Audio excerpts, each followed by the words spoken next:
Good morning and welcome back to the hardest part. Hurt we carry, hope we find.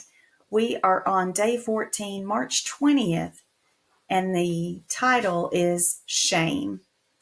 And our scripture is from the Message, Psalm 119, 133. Steady my steps with your word of promise, so nothing malign gets the better of me.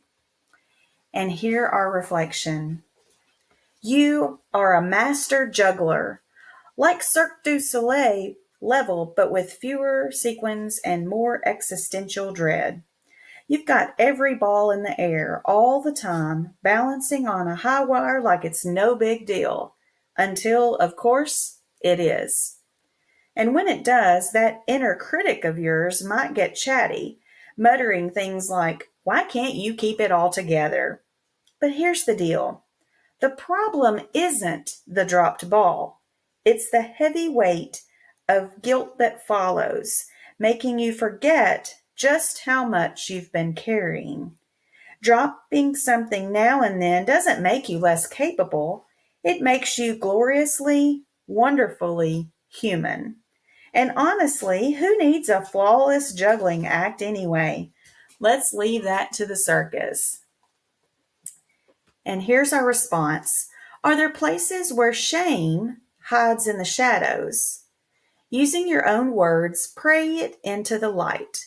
Embrace your own goodness today. You are human and make mistakes, but those mistakes are not who you are or make you any more or less worthy of love. And just as a reminder, guilt is when we do something wrong. Shame is when we start to say we're wrong or we're bad or we're not enough, we're not good enough, pretty enough, smart enough.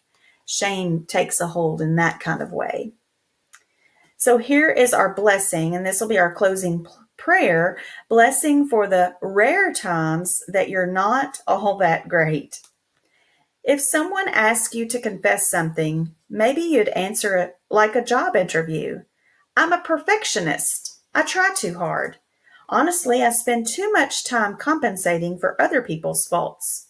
I'm exhausted. Sure, fine, that's true. You do try too hard, too long, and yes, your loving heart has been broken by others too many times to count. But maybe deep down you feel the world shouldn't cost this much. Maybe you nurse grudges and nurture entitlement. And let's be real, you might want to questionable so long as you still look fabulous.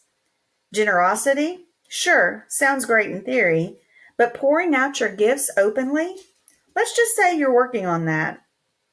And when you do manage to give, maybe it's hard not to share it. There might be things you should regret. You've rebranded those moments as growth opportunities.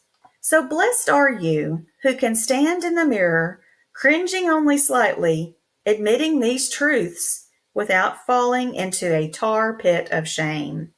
Because here's the deal. The light of truth burns, but also disinfects. Confession isn't a slap on the wrist. It's letting go of heavy baggage of your finest spin tactics and let honesty work its magic. So here you are. This moment is yours. Let the light in. And if it stings, maybe that's proof it's doing its job.